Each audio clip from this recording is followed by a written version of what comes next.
Reality is a mirror, reflecting back at you not the world as it is, but the world as you are.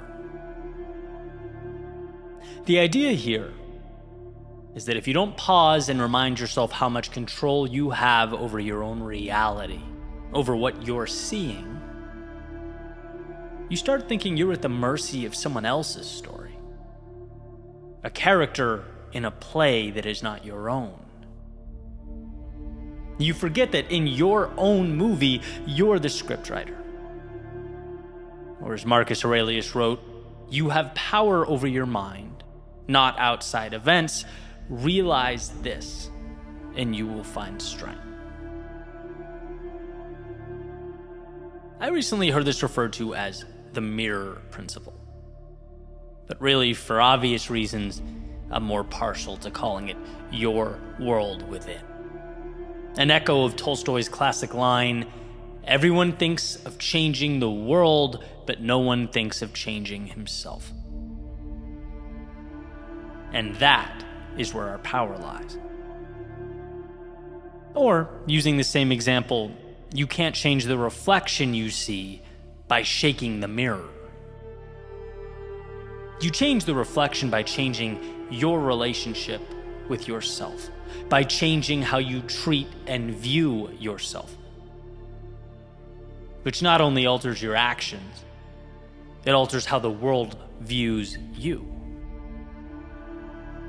One of the first things we notice about someone is whether they are confident, whether they operate with conviction and self-belief. We notice how they view themselves immediately.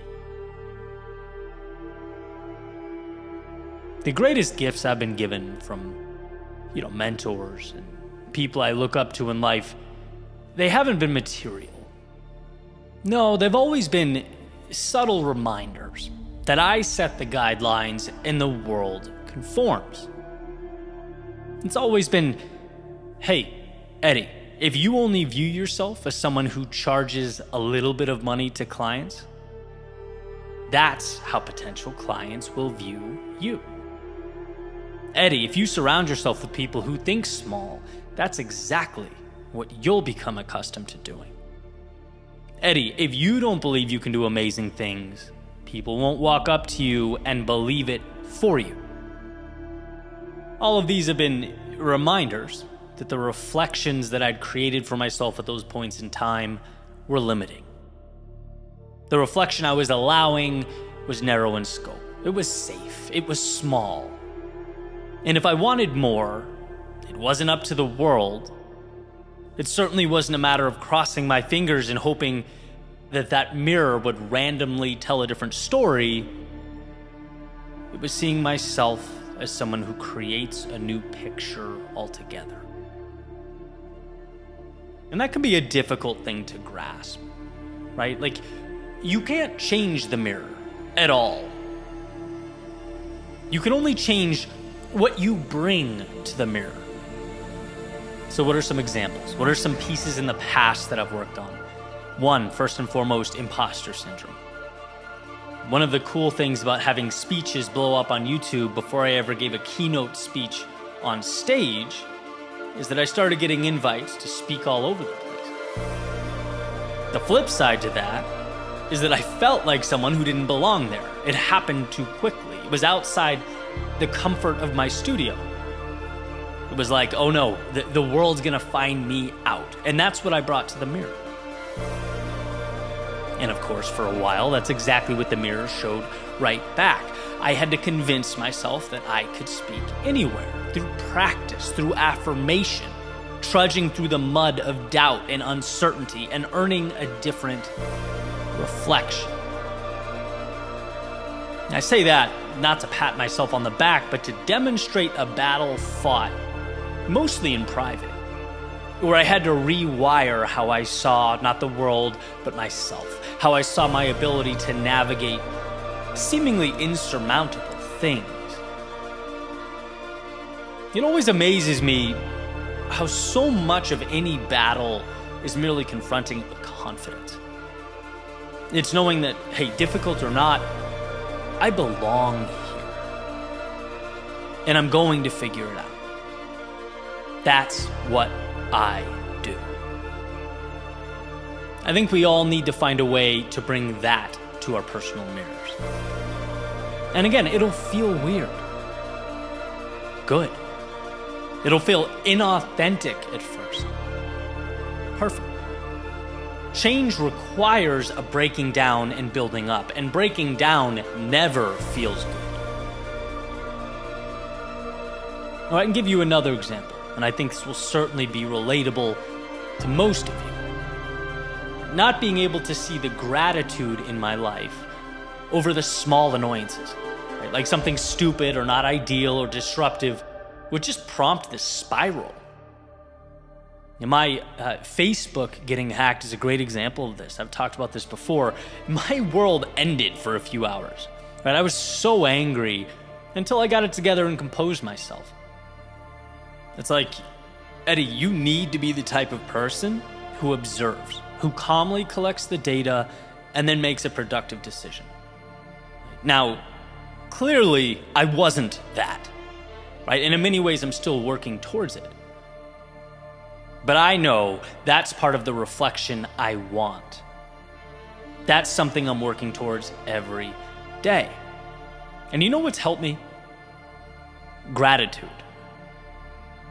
Seriously, that's simple. 3 things in the morning I feel grateful for. People I have in my life, things I get to do, the work that I love, whatever it is that day, I write it down. Because just thinking that way elevates my baseline to not just existing, but realizing how lucky I am. And I start from a place not of lack, but of abundance. And that puts things into perspective. So that when, things do go wrong or the wheels do fall off the wagon, it's not the end of the world. It's one little trial or tribulation in the great play of your life. One that you're very happy to be in. And I could go on and on, right? Whether we want to call this the mirror principle, or the creating of your world within, or just merely obtaining perspective, the idea is simple. What the reflection shows you is directly correlated to the things you've accepted or allowed in your life. And if you don't like the view, well, then adjust what you're allowing. Give yourself permission to level up, to be more, take more risks, to chase down the upside. Reality is a mirror, and a mirror is an output. You are the input.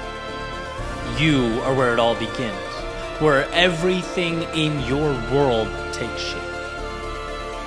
So give yourself permission to fight for a reflection that you're proud of.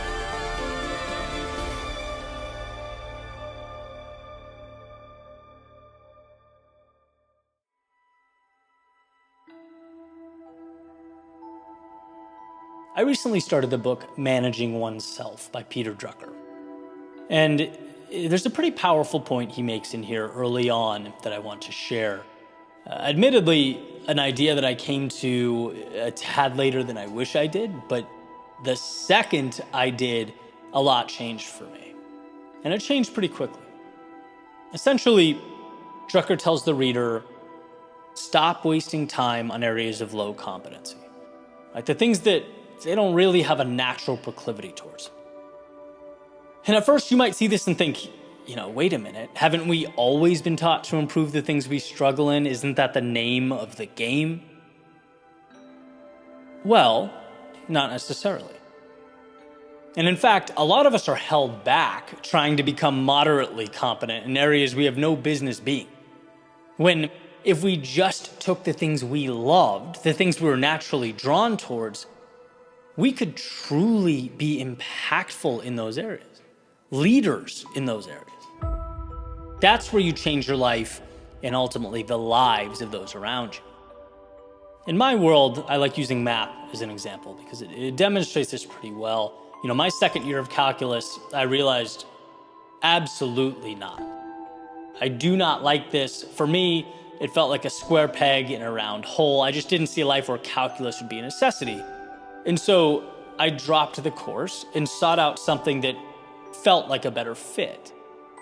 Now, looking back, could one see my decision to walk away from that class as quitting? Sure, meets the definition. But what happened? Well, I filled that slot, or what would have been many slots if I continued that path, with courses that ultimately impacted my life for the better, that built a foundation for what I do today. They were aligned, right? I got to express myself creatively, to write, to speak. I wrote papers about difficult topics. If I spent my entire life trying to become competent in calculus, it would have been a different story, right? Could I have improved? No question. Like with time, I might have even gotten really good. But would I have enjoyed it? No. That's not where my skill set is best utilized. That's not what I was born to do. And because of this, my ceiling would have most definitely been lower than someone who is naturally drawn towards calculus and loved calculus. When you find what you love and it adds value, there are fireworks. Right? You become a force to be reckoned with. And I get asked every so often, whether it be on a podcast or Q&A, whatever the occasion, what are your thoughts or suggestions around someone who finds themselves unmotivated? In my first thought, right, the first thing I'd always want to rule out is that perhaps that person has slipped into the wrong arena, right? Trying to win a game that isn't theirs. You know how hard it would have been for me to be motivated every day if I woke up knowing calculus was what was on the docket? How would I have incentivized myself there? There would have been a very clear layer of resistance. Which is why, to Drucker's point, it's silly to allocate substantial time and resources and energy to endeavors that don't lift you up, that you don't care about. Now, I'm not saying you only do things that you're amazing at. That doesn't make any sense either. As my friend Evan says, if you love doing it, but you're not that good at it, or it doesn't add value to anyone else, that's great. You don't need a reason. You don't need to be excellent at everything. But what you have there is a hobby. Okay, I'm talking about people in the midst of trying to expand their careers or build businesses, gain expertise for practical reasons, navigate something of significance. In those scenarios, that's where it's critical to stop trying to make all your 3s 5s and instead focus on making your 8s 10s. That's where, again, you will have that monumental impact. No one's ever celebrated for the things they were decent at. Even if it took you 10 years to become decent, 20 years to become decent. No, it's the things you do well, right? And if you look at the world that way and your pursuit that way, you'll live a happier life and a more productive, successful life. Now, there's so much power in the freedom you have to chart your course, but the first step is understanding you have that freedom and flexibility. It's understanding that when things don't feel right or feel a bit off, it's that it may not be you. It may be the path you've taken, the decisions you've made. Take some time to find a journey that aligns with who you are, and the world will give back outcomes that were previously unimaginable. Let go of what you'll never be good at, right? Who cares? There's too much upside to be had chasing down the things that will actually light you up, that will actually set you apart. The things that will create meaning in your life.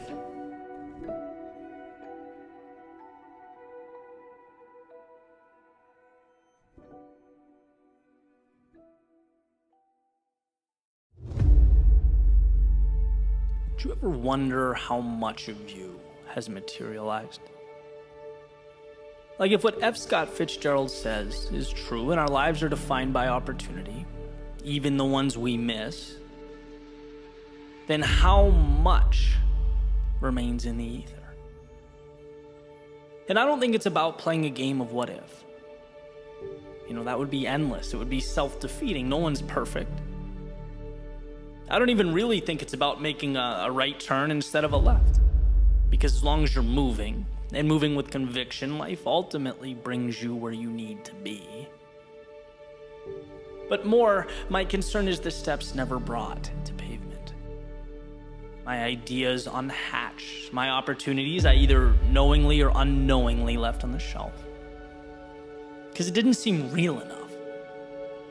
Like a Broadway play between my ears that as a spectator I knew would end. After all, that's what stories do.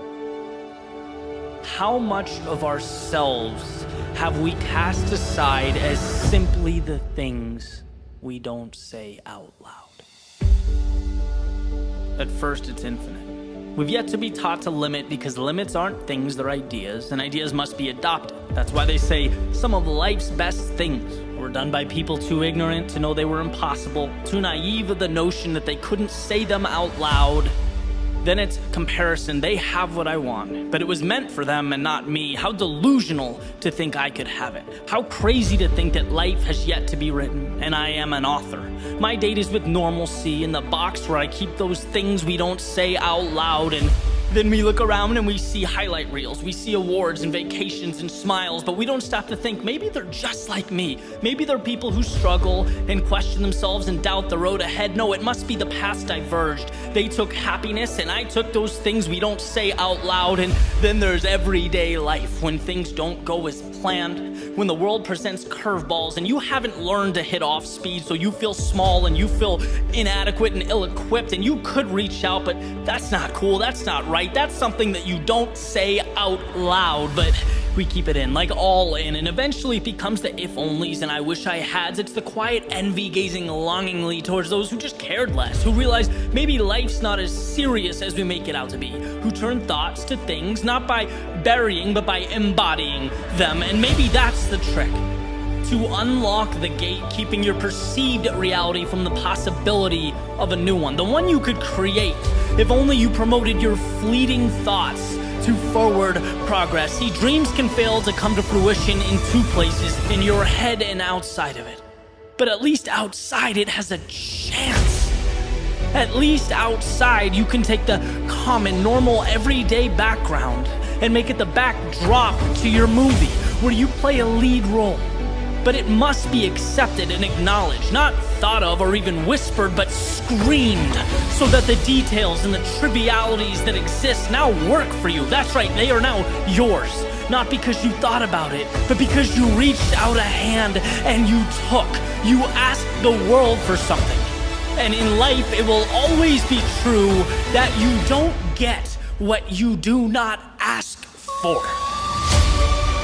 So when you find yourself staring up a wall comprised of self-defeating narratives and manufactured limits, be ignorant, be irrational, be the reason your dreams have a chance. And when you look around and you see more and wonder why you don't have it, know that you can. You're allowed to. If you sacrifice, you will. But you must believe you are worthy of it. Not in the back of your head where you keep your locker combo and movie quotes, but in reality, where words bounce off lips.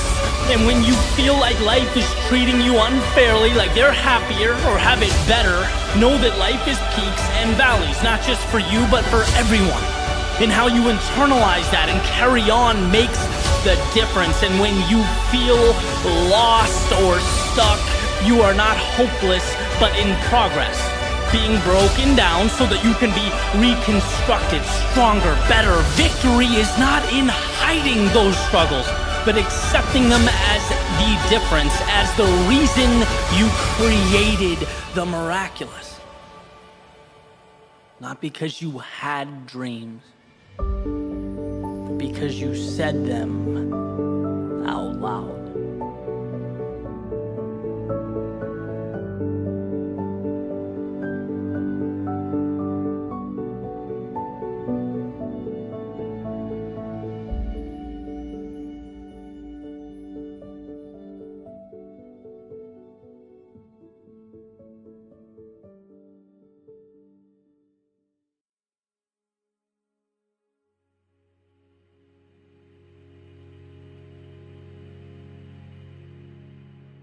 I woke up this morning with two thoughts.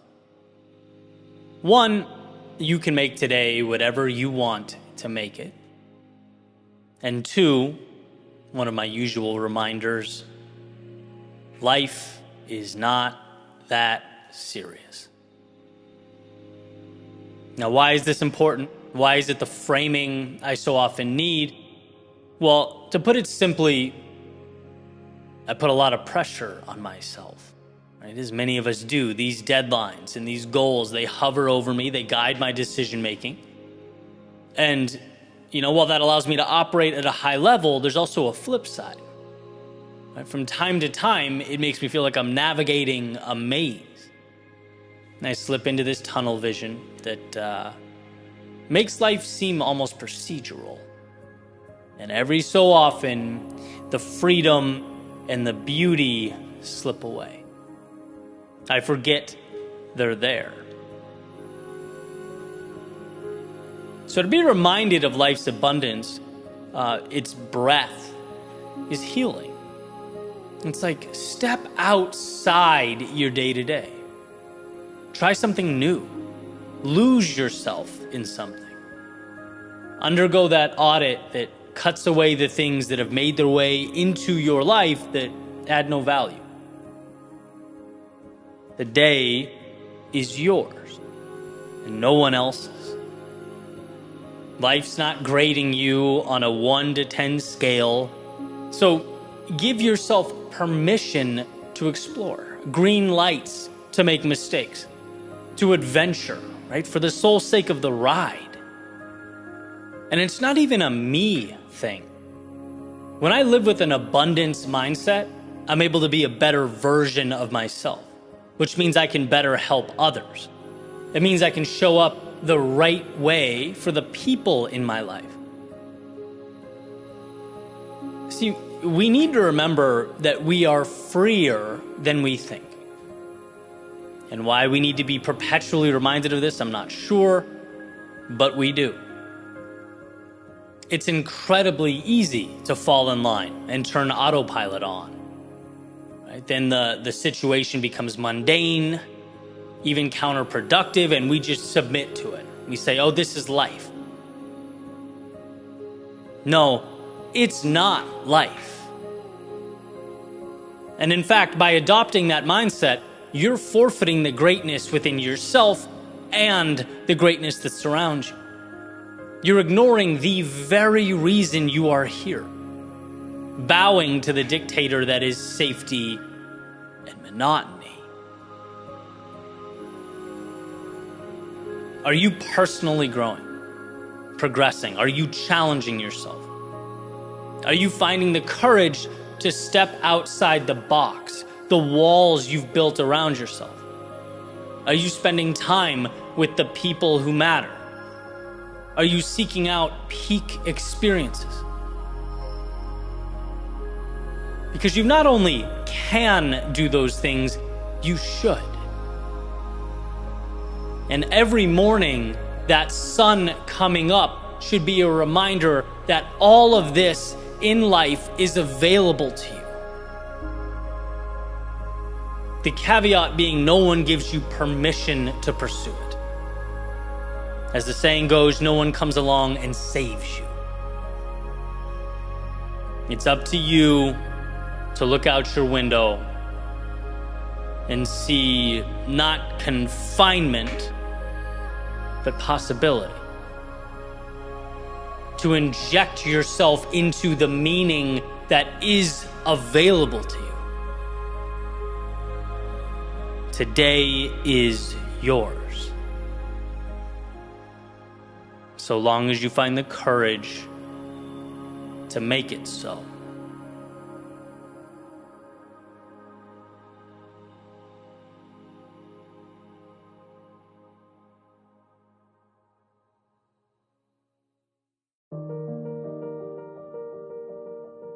There's a saying that will always be true.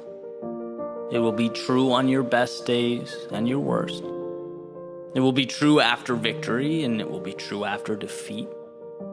It will be true when you have momentum, and it'll be true when you're down on your luck, doing everything in your power to create momentum. That saying is, your future begins now. Hey, on the surface, might not seem like much. Sure, my future starts now. I know that. Everyone knows that. Well, if that's true, if everyone does in fact know that, why do we spend so much time stuck, reliving our past, unable to break free? Why do we remain terrified to change? Why do we feel such a connection to who we were, how others saw us? Why must we remain loyal to the character we've been playing in our mental autobiographies? See, here's the thing about the past and the future. One is fixed, can't be changed, and the other, well, it's waiting for you to tell it what it is. One is expired time, one is planned to be determined. And it's interesting how we continue to conflate the two. Epictetus has said that the more things we value outside of our control, the less control we have. Well, I'm going to be the messenger here, relaying the precious truth that yesterday is in fact out of our control. What can be controlled is where we go from here. The next step. Meaning today is not your failures. It's where you take those lessons. It's not your mistakes, but it's what the stronger you can now endure because of them. It's not the dreams you let slip away, but where your pursuit might take you now. And yeah, yesterday certainly contributes to your outlook, as all information does. Its value considered, its impact assessed. It guides you, but it's not you. And that difference is astronomical. There's a question about the role the past plays in our lives. That has to mean something, right? Your past is, in many ways, your story. It's why you think the way you do. It's contributed to your understanding of the world. It will always be a part of you, and I believe that. But I also believe the past is a story. And just like reading one chapter in a book simply sets the stage for the next one without controlling its direction, so does every day that has led you up to now. Life gives us the tools to experience, to grow, learn, and then shed that which does not coincide with what's important. Your failures are not you. But they are precious in that they push you towards what you'd like to be. See, you can experience something and not be that thing. As Kierkegaard says, if you label me, you negate me. If you proclaim me to be X, you're essentially stealing from me the infinite possibility that is the future. Yesterday has nothing to do with what I can become. And so taking it a step further, never mind being labeled by someone else. How could you label yourself and see it as anything but self-sabotage?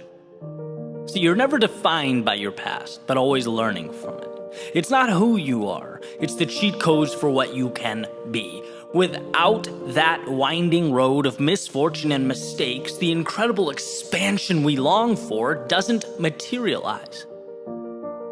Imagine if everyone who ever felt down in life, felt like a loser, who temporarily lost hope. Imagine if they looked in the mirror and said, okay, this is who I am now. There would be no triumph in the world. Because anything meaningful requires the resiliency to map our way from the hell that was our darkest moments to what will become our proudest moments.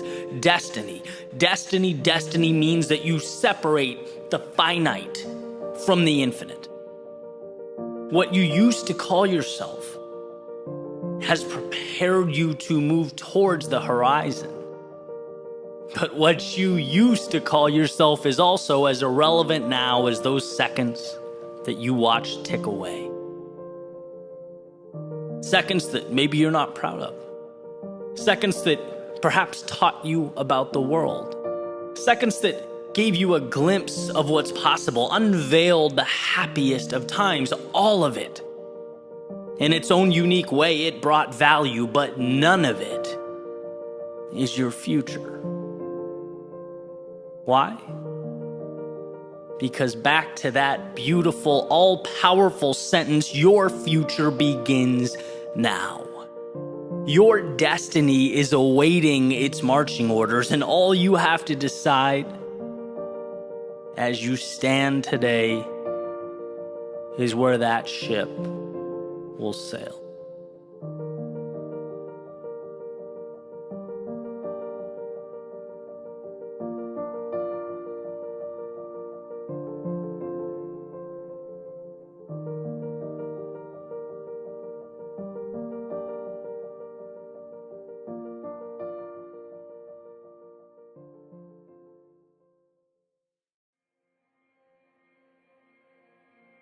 A little girl walked up to the edge of a river, took a piece of paper out of her pocket, folded it into a little boat, and pushed it out into the open water. The little boat made its way with the current, kind of unsure where it would take him or what it would ultimately mean. And for days he felt helpless, lost. Until one day a storm pushed him to the edge of the riverbank. A man picked up the little boat and began examining it. "Is this my home?" asked the little boat. "Well, wouldn't you be the only one who knows the answer to that?" the man asked. "I suppose so," said the boat. It doesn't feel like home." So the man nodded, started to put the boat back in the water, before the little boat cried out, "Wait, I don't want to go back in the water. I'm scared, I'm lost, I'm alone." The man, with a reassuring smile, pushed the boat back out into the water and said, "Look, I've felt how you feel, and I've been where you are. I know what it's like to not know where home is, but the only way to find it is to carry on. That water is your path, and little boat, you're not alone." So the little boat kind of gathers himself, starts making his way down the river. A few more hours go by. Suddenly he runs into some plants that are popping out over the surface of the water. Realizes pretty quickly he's stuck, he can't move. The panic starts to set in, he's freaking out. He's thinking, now I'm never going to find home, right? All these terrible thoughts start going through his mind. He's screaming for help. But then he sees a mom with her son over on the shore. The child points to the little boat, says, "Mom, look, another one's stuck. We need to help it." The mom says, "No, this one will break free too, just like the last one did. Give it some time." The little boat hears them and starts thinking, wait, someone else got out of this situation? The thought never really crossed his mind that it was possible. So he takes a breath, starts rocking from side to side, building momentum. A few seconds later, the plant's grip starts to lessen. He nudges his way to the front of the brush, and sure enough, slips back into the flow of the stream. The little boy points, says, "Mom, look, the little boat got out." She says, "He sure did, baby. He just had to realize that he could." So the boat, again, collects himself, keeps making his way down the river, proud now, right? Feeling accomplished, growing into a paper boat of his own making. When sure enough, that wind shifted direction. Suddenly, he's not able to go where he wants to go, starts drifting towards the muddy riverbank.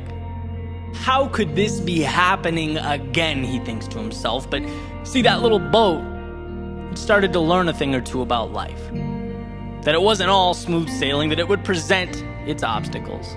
But that contained within that little paper sea vessel was far more power than he knew. So he unfastened the excess paper on the back and the sides of the boat and created a little sail, and at first nothing happened. He waited. Knowing that this was it, this was make or break for him, he adjusted one more time. He could see the shore, feet from where he was. And then suddenly he felt himself turn. The boat started making its way back downstream. Against all odds, he had managed to get back on track. And he was so excited about this that he didn't even notice the water had cleared out and led him to this giant opening. It took him a second to adjust, but when he did, he saw boats of all shapes and sizes, from paper to the largest boats he'd ever seen. So he went up to the first one he saw, a little red and white canoe drifting around. He said, "I can't even believe this. You have no idea what I went through to get here. I almost landed in the wrong place. Then I got stuck in some brush. I thought it was over for me. Then to top it all off, I started drifting towards the muddy riverbank, and I barely adjusted course. I'm talking seconds." The red and white canoe smiles and says, "Well, so did I." And that's just it. That's the magic of this place. You can't even get here until you learn that the wrong stops are inevitable, but that they don't define you, that you have the strength to keep searching, until you learn that you have the ability to get yourself unstuck, that life's setbacks aren't forever, and that you can find a way, until you learn that some things you can't control, but how powerful are the ones you can. As the saying goes, you can't change the wind, but little boat, you can always adjust your sails. These are the things we all had to learn. Little boat looks at him and says, "But how was I supposed to know that? That I wasn't the only one?" Well, that's the thing.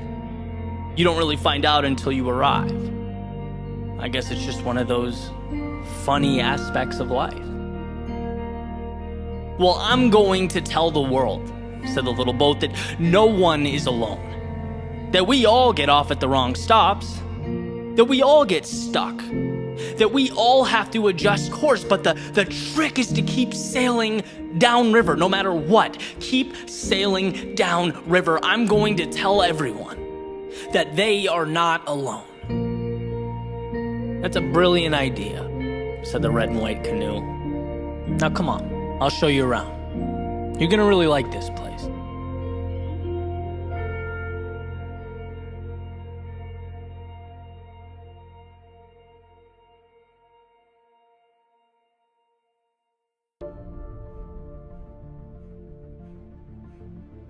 If you want to be empowered, understand this.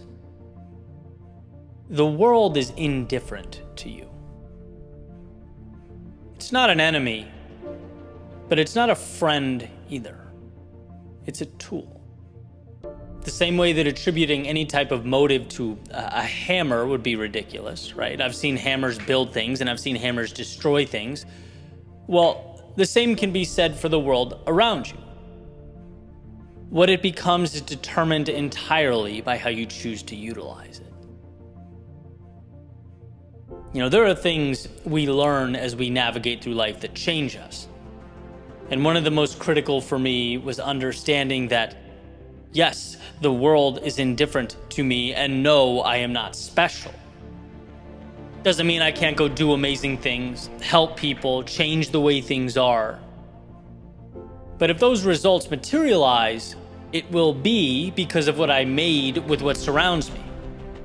Not because of what the world owed me, or because I was special or deserving. No, it will be because I set my sights on something and pursued it. And so you ask, why is this empowerment? It's empowerment because it puts things into perspective, and perspective is power. It simplifies the road ahead. The bad things that happen, they are not personal. They don't mean the deck is stacked against you. And those good things, they are never guaranteed. Everything's a question of grit, of depersonalizing the lows in an effort to capture those fleeting highs. Life is not predetermined. Life is a game. A game that you have the ability to win, to leave this place better than you found it. But you're also capable of taking a different path, right? It's just as easy to highlight the flaws, to take on the role of a perpetual victim. The tools are there to do both. And so the question is, what will you do with what you have? Because it's not about where you start. It's not about where you came from. It's about choosing to look around you and say, I choose to be an architect. From this reality, I will build. I will contribute. I will go forth and conquer. When the walls cave in, it's not because you can't or shouldn't. It's because sometimes in life, walls cave in. And now you choose whether to lay in the rubble or rise from the ashes. And this fork in the road, it's going to present itself many times. Right? The ones who get angry, who point out, who project blame, who will live very different lives than the ones who brush it off as an obstacle on the windy road that is life and press forward. You did not arrive here special, but you sure as hell can leave here special. The world may be indifferent, but you are not. If you're passionate, if you move forward with conviction, you'll become friends with the trials and allies with the tribulations. You'll see that growth only stops, not when an angry world around you decides it's so, but when you do. When your feet stop moving and your heart longs for the horizon no more. But until then, it's all systems go. Until then, you build.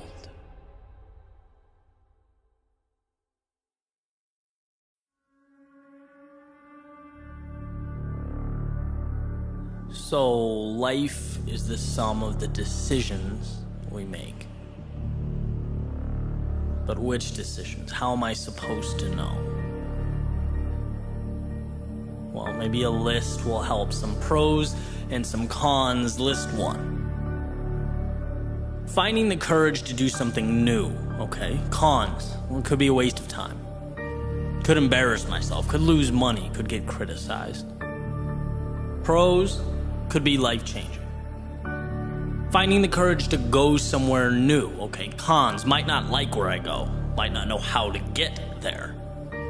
Might regret going. Pros could end up being the best decision I've ever made. Finding the courage to change myself. Okay, cons. Might not like who I become.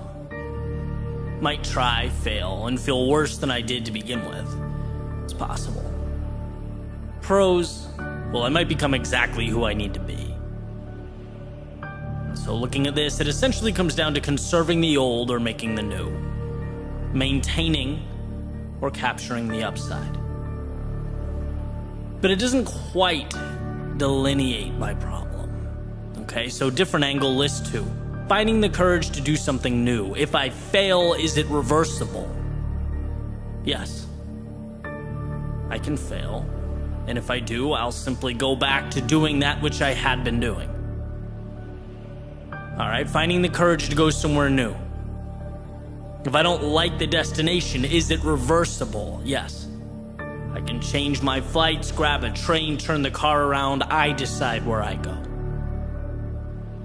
Finding the courage to change myself. If I don't like the trajectory, is it reversible? Yes. If I don't like how I'm evolving, I can stop. I can start back at the beginning. Who you are is in your control, okay? So after 2 lists, the pros have immense upside and the cons, well, they have relatively minor downside and they are reversible. Meaning if I try something I've always wanted to try, go somewhere I've always wanted to go, become the person I've always wanted to be, things could fall apart. But the damage is more annoying than it is life-altering. It's not forever, it's fixable. On the other side, if I hit that home run, my life changes. My world evolves. What's possible expands. And it's not that I will, it's that I could. And doesn't everything start with could? A seed of possibility? An idea that plants roots and when merged with courage and action takes shape? Of course. But most importantly, this information in front of me tells me something pretty incredible. A story with few words and infinite meaning. The key that unlocks some of the most important doors to be opened. And it's this. Most of our inaction, most of our regret, most of our almosts come from cowering amidst possible outcomes that are reversible. running from potential consequences that we could wipe clean like a dry erase board and try again. The downside, it pales in comparison to the upside. We're running from a slap on the wrist or the momentary anxiety associated with turning down the wrong street, right? That's the takeaway here. That's where the magic lies, not in the possibility that everything could work out, but the realization that if it doesn't, life moves right along. That contrary to the narrative so often making its home in the back of our minds, life has redos. You can screw up. You can reverse track and start again. The only action you can't fix is the one you never take. And well, I'm looking at this list and I just don't see any upside in that.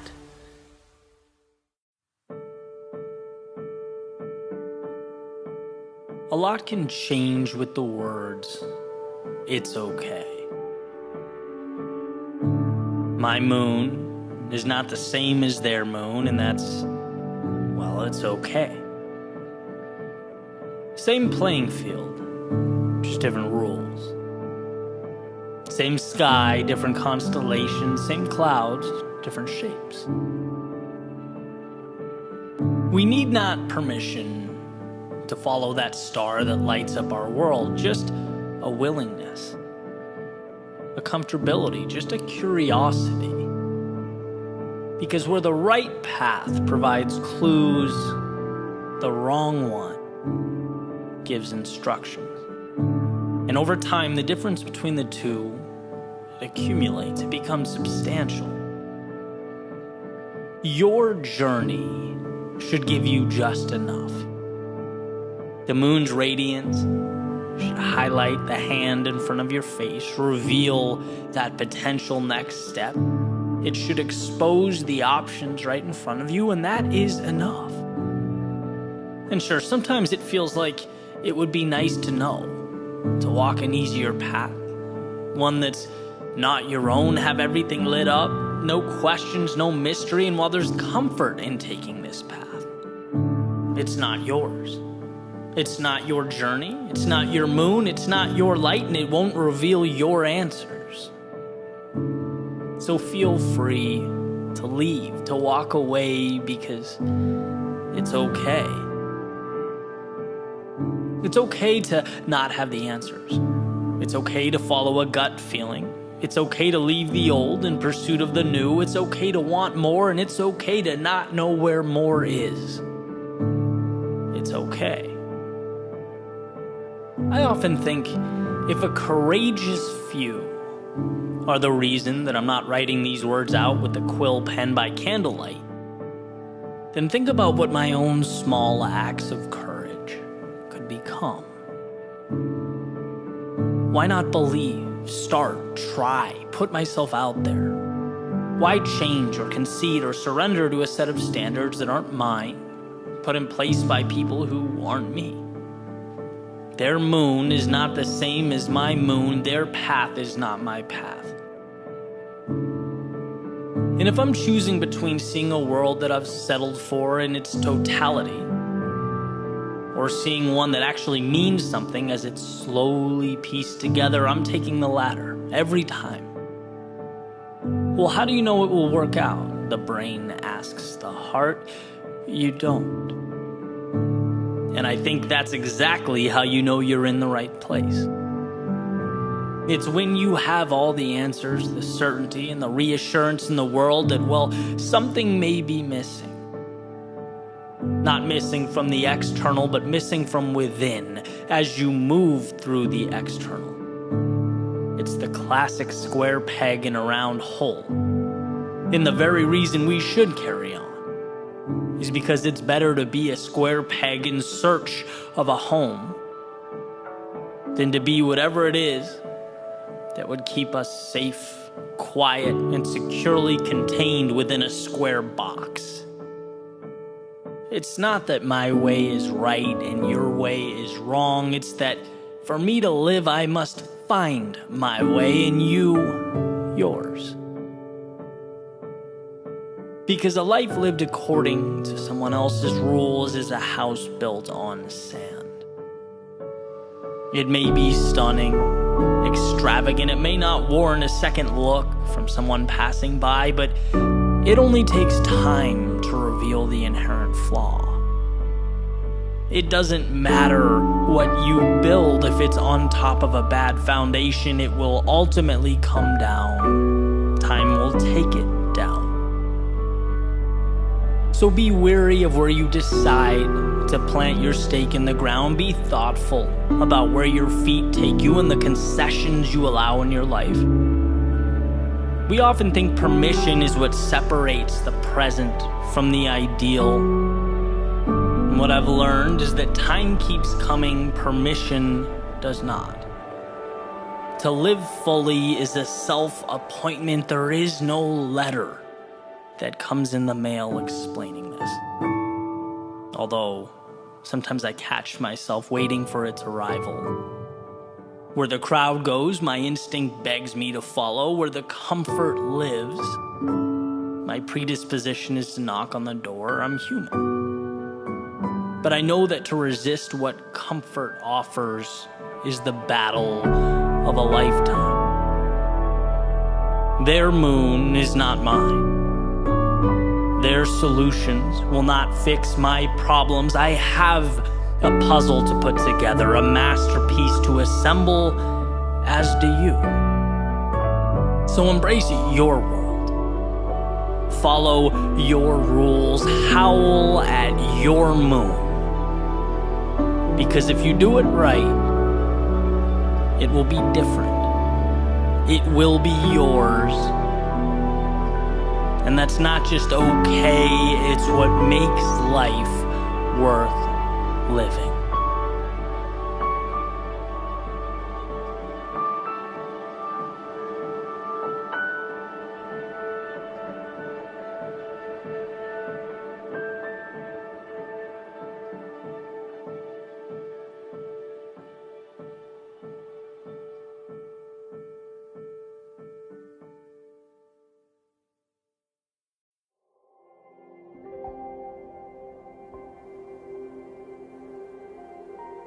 As our lives evolve, as our experiences accumulate, the way we look at life changes.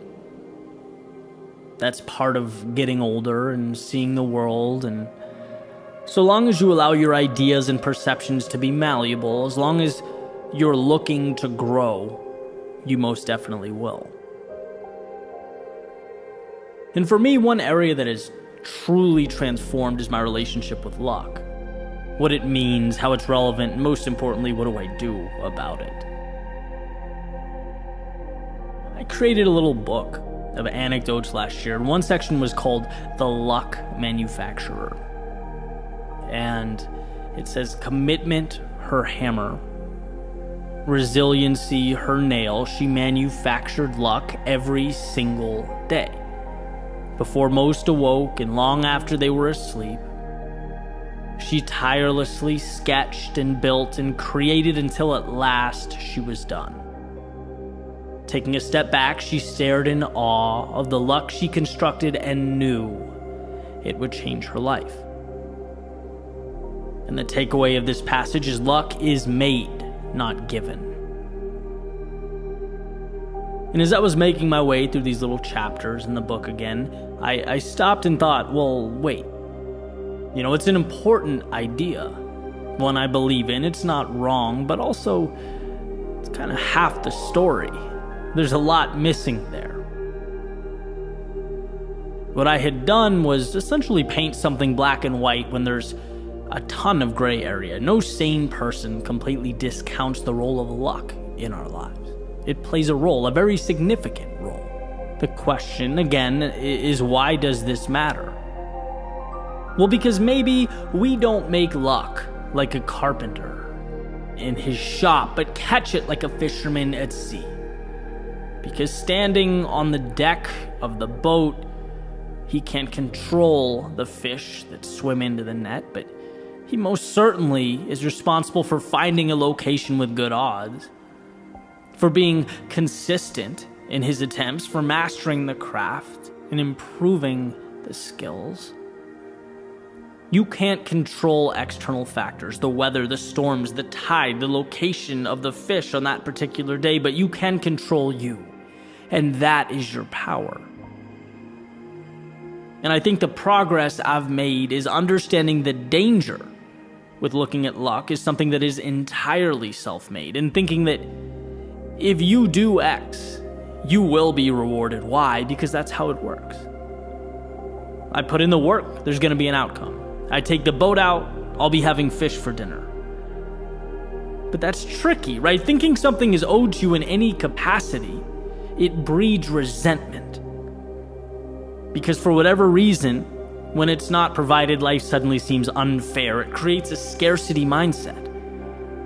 And to truly progress is to endure that balancing act of what we can control in one hand and what we can't in the other. That quote, "You can't control the wind, but you were given the power to adjust your sails accordingly." And for those who hang in there and adapt long enough, well, it seems as though luck tends to find them at some point. And this occurrence it seems to unveil itself in a million different ways, example after example everywhere you look, right? Yesterday I was reading John Adams' biography. Those of you who like history will enjoy this, kind of making my way through the American presidents. And just started, John Adams being one of the greatest minds behind America's founding. And, you know, what's obvious, as I'm sure you'll all remember from history class, is the extent to which the French helped bring America to victory. I mean, without the French, most historians say that the war doesn't end the way it did. And you'll see my point here in a second, I promise. This won't be American History 101, but the idea is it's very easy to take this info in, to be an observer from the outside looking in and say, you know, the Americans were lucky. They were lucky to have French support, to have been supplied much-needed resources. They were lucky that the French fleet arrived from the West Indies to Yorktown, Virginia, just in time to block the British in and ensure their surrender. I'd say there's certainly some luck there. But isn't that half the story? Right? How about the courage it took the founding fathers, with everything to lose, with death assured if they failed, to stand up to a king? Or colonists with no military experience to go toe-to-toe with the most powerful military in the world, to adapt and utilize the minimal resources they had, to think enough of their pursuit to travel to France to request support, to scrap together a win in Saratoga to be considered just legitimate enough to obtain some international recognition. So the idea is yes, they were lucky. But without those things, the action and persistence and self-belief and the tenacity with which they moved into that great unknown, there is no luck to be had. It's true then, it's true now. The effort never guarantees success, but the lack of it guarantees failure. You can't ensure that those fishing nets will be full after your expedition, but keeping the ship in the harbor ensures those nets will be empty. I guess that's why that period of American history is so moving to me. It's people who gave everything for an outcome that was anything but guaranteed. Planting a seed and hoping that years later others could eat the fruit. There's a pretty cool part. He's writing a letter to his wife, and he says, I must study politics and war, that our sons may have the liberty to study math and philosophy. Our sons ought to study math and philosophy and geography, natural history, naval architecture, navigation, commerce, agriculture, in order to give their children a right to study painting, poetry, music, architecture, etc., etc. Is any of that guaranteed? Absolutely not, but nothing is. It's why progress and courage are so inseparable. Because there will be times in our lives when we fall short, when the pursuit feels in vain, when the odds are small. And yes, you have the option to look at the road in front of you and see all that you don't have, how ill-equipped, how ill-prepared, how not ready for what's to come. But you also have the option to start moving, creating, believing, preparing your net, building yourself up. Because when luck presents itself, you'll be as ready as you can possibly be. And if you swing and miss, not personalize the result, but adjust the pieces and be ready for the next time. So no, going back to that luck manufacturer, we don't create luck. But we do have the power and the ability to create ourselves. And if that's a pursuit you're willing to commit to immerse yourself in, you will have, in essence, established a relationship with chance. Not making luck, but receiving it. Because you anticipated its arrival long before it materialized and worked to make yourself its most appealing suitor.